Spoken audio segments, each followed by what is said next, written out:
Start.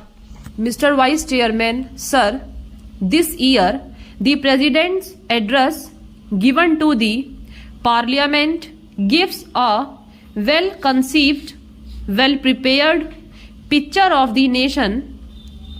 I rise to support the motion of thanks which has been brought before the House by Shri Kulkarni.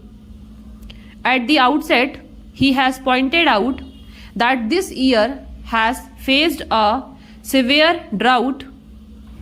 Then he points out to the danger of internal and external forces that remind us of the successionist tendencies, the terrorism that is prevalent in a very serious form in the northwest and northeast frontiers of the country. This really requires attention of not only the government but of all the people, of all the political parties existing in different parts of the country. In his speech, he has tried to remind us of the promises made in our Constitution. It is our sacred duty to see that those promises are fulfilled. He has said that the ideals of secularism and socialism are enshrined in our Constitution.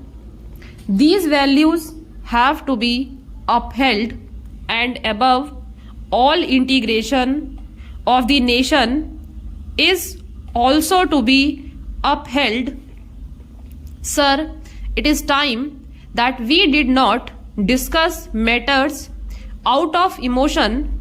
When we speak emotionally, we forget these high goals, we forget reality and rationalism. Sometimes it is necessary to see that healthy criticisms is there. It is required in a democracy to rectify mistakes of a government. It is a welcome feature, but when we speak emotionally, we forget these fundamental facts and obviously we commit mistakes. Here we should remember that we are speaking in the highest supreme body of the nation, where the future of the nation is to be built.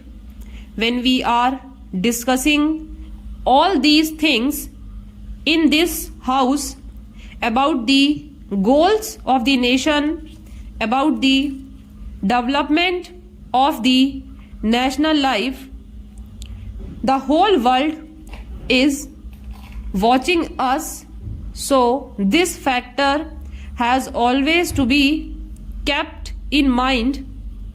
Now coming to the second point about the external dangers, we know of the terrorists in the border states. Sometimes they are assisted by certain outside powers who are not happy with our development.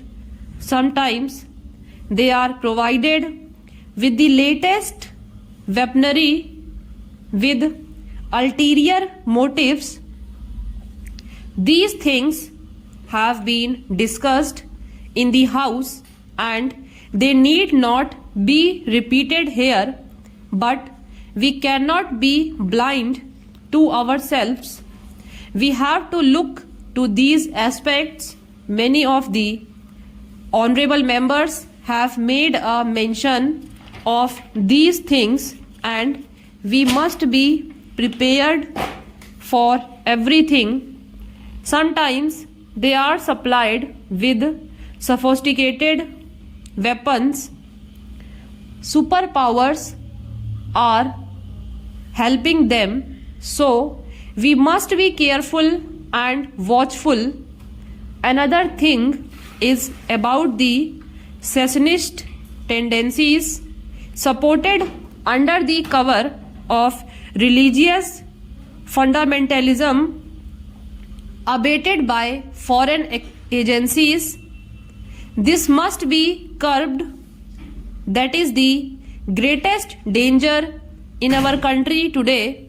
Sometimes regional and linguistic fervors create very dangerous tendencies, and if we do not think of all these things, these may come out as hydra-headed creatures in future and create many a splitting situation in the national picture, for which we will be blamed in future. Whoever is in power, it is the responsibility of all citizens, all political parties, to look into these factors which have been rightly pointed out in the President's address. This year we have passed through the greatest drought of the century because India had achieved something in the Green Revolution. We could come out of it, out of 35 climatic zones. 33 zones suffered from scanty rainfall and drought, and some parts of the country faced floods also. There was loss of crops and damage to crops. Production was much less because we had a buffer stock of 23 million tons, which was sound planning, and the Green Revolution had achieved something. The country could face this difficult situation. At the same time, many honorable members have brought out in this house that the Kisans are unhappy. They are vibrating with new ideas, new expressions of rising expectations. What are their problems? Anybody who goes to the villages comes to know that the balance of trade or the balance of economic situation is not in their favor. The prices are rising and they are not getting justice.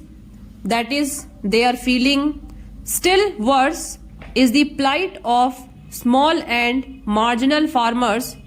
The government is spending a lot on subsidies for food sufficiency by way of subsidized fertilizers and other things, but their share is much less.